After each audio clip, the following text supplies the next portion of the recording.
इस वक्त मैं मौजूद हूँ जामा कराची में, जहाँ पर स्टाफ कॉलोनी जो कि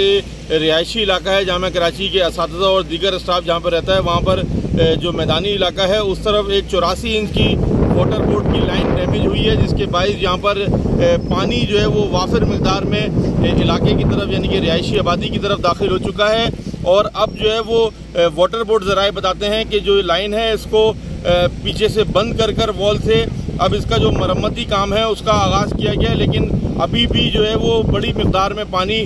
मुख्तलिफ जो इसके यहाँ के इलाके हैं उसकी जानिब उसका फ़्लो है, और पानी के जो वजह से इलाके के मुख्तलिफ घर हैं वो भी ज़ेरे आब आए हैं। इस वक्त अगर आपको मैं दिखाऊं तो यहाँ पर एक्सीलरेटर लगाकर जो है वो अभी ये जांच पड़ताल की जा रही है कि लाइन आया कहाँ से डैमेज हुई है। और आपको मेरे कैमरे में नज़र आए तो दूर तक जो है वो पानी फैला हुआ है, और यहाँ पर जो इलाके के लोग हैं उनको आमद-ओ-रफ़्त में शदीद दुश्वारी का सामना है। जामा कराची के ही अतराफ ये गुज़िश्ता साल के बाद अब तक तीसरी बार जो है वो मरकज़ी लाइन डैमेज हुई है, जिसकी वजह से बड़ी मिक़दार में पानी ज़ाया भी हो रहा है। जी।